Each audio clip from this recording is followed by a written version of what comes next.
जय श्री कृष्णा। वृश्चिक राशि वालों, आज मैं आपके लिए लेके आया हूं 14 जनवरी और 18 जनवरी को दो बड़े महापर्वों के ऊपर आपको क्या उपाय करना चाहिए जिससे आपका पूरा जो साल है वो बहुत आसानी से, बहुत सहूलियत से गुजरे और साथ ही साथ आपको अपने बुजुर्गों का, बड़ों का, देवताओं का, भगवान का आशीर्वाद भी प्राप्त हो जाए। ठीक है, तो एक एक करके बात करते हैं। दो बड़े महापर्व आ रहे हैं। एक है मकर संक्रांति जो कि 14 जनवरी को होगी और 18 जनवरी को आने वाली मौनी अमावस्या के बारे में। ये मौनी अमावस्या भी बहुत बड़ा पर्व है। यदि आप ये वीडियो 14 जनवरी के बाद देख रहे हैं तो भी मौनी अमावस्या का काम जरूर से कर लीजिएगा। तो सबसे पहले बात करते हैं मकर संक्रांति की। मकर संक्रांति यानी कि मकर राशि के अंदर जो कि शनि की राशि है उसमें सूर्य का प्रवेश होता है, इसलिए इसको मकर संक्रांति कहते हैं। और शनि की ये राशि है, इसलिए क्या है कि सूर्य यहाँ पे आकर के थोड़े से पीड़ित होते हैं, इसलिए शनि से संबंधित और सूर्य से संबंधित दान इस दिन जरूर दिए जाते हैं। इस दिन षटतिला एकादशी भी पड़ रही है संयोग से। ठीक है ना। तो आप लोगों को करने क्या होंगे, अब अपन ये देख लेते हैं। सबसे पहले ले लीजिए आप 2.25 मीटर काला कपड़ा, उसमें 7 तरह के अनाज ले लीजिए, 7 तरह के अलग अलग अनाज। ठीक है ना, एक टाइप का नहीं, और इन सबको अलग अलग करवाइएगा, मिक्स मत करवा लीजिएगा, नहीं तो किसी को दे रहे हैं तो उसके काम नहीं आ पाएगा फिर। ठीक है ना। अच्छा, लेना कितना है ये आपके वजन पर निर्भर करता है। वैसे तो विधान ये है कि अपने वजन के बराबर का दान देना चाहिए अनाज का, लेकिन क्योंकि ये बहुत महंगा पड़ जाता है इसलिए अपने वजन का दहाई, ठीक है ना, यानी कि उसको 10 से भाग दे दीजिए। जैसे कि आपका अगर 60 किलो वजन है तो उसमें 10 का भाग दिया तो 6 किलो आया, इसमें 250 ग्राम और ऐड कर दीजिए तो 6.25 किलो हो गया। ठीक है, ऐसे ही अगर आपका 70 उससे प्लस का वजन है तो 7.25 किलो, 80 है उससे प्लस का वजन है तो 8.25 किलो, ठीक है, 50 है उससे प्लस का वजन है तो 5.25 किलो। इस हिसाब से आप उसको अनाज को रखेंगे। साथ में इसमें 325 ग्राम काले तिल, 325 ग्राम काली उड़द, ये भी आप साथ में रखेंगे। सफ़ेद तिल भी आप ले सकते हैं। ठीक है ना।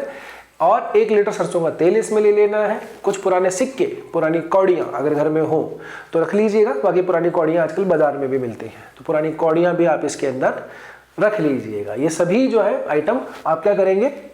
अच्छा, इसमें क्योंकि आपकी वृश्चिक राशि है इसलिए आप लोगों को थोड़ा सा एक एक्स्ट्रा काम भी कर लेना है। क्या करना है, इसके अंदर जो लाल मसूर की दाल आती है ना वो भी आप इसमें डाल लीजिएगा 1 किलो के आसपास। ठीक है ना, 1 किलो या 1.25 किलो के आसपास लाल मसूर की दाल भी आप इसमें रख लीजिएगा। और एक पान भी आप बनवा लेंगे तो बहुत बेहतर होगा। मीठा पान, सामान्य पान जो होता है वो एक मीठा पान भी आप बनवा लीजिएगा, उसको अलग रख लीजिएगा। ठीक है ना। इन सबको, पान को साइड में रखिए, बाकी सबको उस काले कपड़े के अंदर बांध दीजिए। और इसको मकर संक्रांति के दिन, हालांकि मकर में जो संक्रांति होगी यानी कि सूर्य का मकर राशि में जो प्रवेश होगा वो 3:07 के आसपास होगा दोपहर में, लेकिन इसका जो शुभ फल है वो सुबह 8:15 साढ़े 8 बजे के बाद से ही शुरू हो जाएगा। तो सुबह 8:15 बजे के बाद में कभी भी आप ये काम कर सकते हैं। तो उसको ले जा करके शनि मंदिर के अंदर दान दे दीजिएगा, वहाँ के जो पुजारी होते हैं उनको दे दीजिएगा। कोई और लेना वाला मिल रहा तो उसको भी दे दीजिए, पर सामान्यतः ऐसा नहीं होता क्योंकि लोग कई तरह की बातें सोचते हैं कि जादू टोना कर रहे हैं, कुछ काम है ना, तंत्र मंत्र तो नहीं है, इसलिए कोई लेता नहीं है। तो आप शनि मंदिर में ही इसको दान दे दीजिएगा। ऊपर से कुछ 10 रुपये, 11, 21 रुपये, 51 रुपये जो भी आपके सामर्थ्य बने उतना आप उनको दक्षिणा भी दे दीजिएगा। ठीक है। और जो पान अलग से लेके गए हैं वो भी आप उनको दे दीजिएगा। बस ये ऐसे कैसे देना है, उसको खोल करके तेल को चढ़ाने मत लग जाना वहाँ पे, बस आप छोड़ के आ जाइए। और जैसे ही आप बाहर आएंगे तो बाहर आने के बाद में पशुओं को, गाय वगैरह आपको मिल जाती हैं तो उनको केला ज़रूर दान दीजिएगा। और जो शनि मंदिर के बाहर जो लोग रहते हैं, ठीक है ना, उनको कुछ ऑरेंज कलर के, लाल कलर के कुछ फल या केला भी आप ले सकते हैं, वो आप ज़रूर दान दीजिएगा। जो बैगर्स वगैरह होते हैं बाहर, है ना, जैसे संतरा हो गया, एप्पल हो गया, अनार हो गया, इस तरह की चीज़ें जो है आप फल के रूप में आप इनको दान ज़रूर दीजिएगा। ये स्पेशल आप लोगों के लिए है, सबके लिए ये बात मैंने नहीं बताई है। तो दान जरूर दीजिएगा बाहर आकर के। इतना सा काम आप कर लीजिए और फिर देखिए आपको बहुत ज़्यादा फायदा मिलेगा। ठीक है ना, बहुत रिलैक्स मिलेगा बहुत सारी प्रॉब्लम से ना। इससे क्या होगा कि आपका के जो पूरा साल है ना आने वाला, वो बहुत ज़्यादा एनर्जेटिक हो जाएगा। ठीक है। अब आगे बात करते हैं मौनी अमावस्या की। ये मौनी अमावस्या को मौन धारण व्रत किया जाता है, मौन व्रत धारण किया जाता है और मुनियों से भी जोड़ के इसको देखा जाता है, इसलिए इसको मौनी अमावस्या कहते हैं। ठीक है ना। क्या है कि ये जो इस दिन एक और बात, इस दिन जो क्या है नक्षत्र पड़ रहा है वो है उत्तरा आषाढ़ नक्षत्र है। ठीक है ना। उत्तराषाढ़ नक्षत्र के अंदर सूर्य, मंगल, बुध, शुक्र, पंचग्रही योग बनेगा इस मौनी अमावस्या को। बड़ा योग है पंचग्रही योग, 5 ग्रह एक जगह आके बैठेंगे। राहु के तो ऑलरेडी 180 डिग्री के आसपास होते हैं तो वो एक हो नहीं सकते, यानी कि एक खाने के अंदर मैक्सिमम 8 ग्रही आ सकते हैं, तो उसमें से पंचग्रही योग तो ये बन रहा है। ठीक है।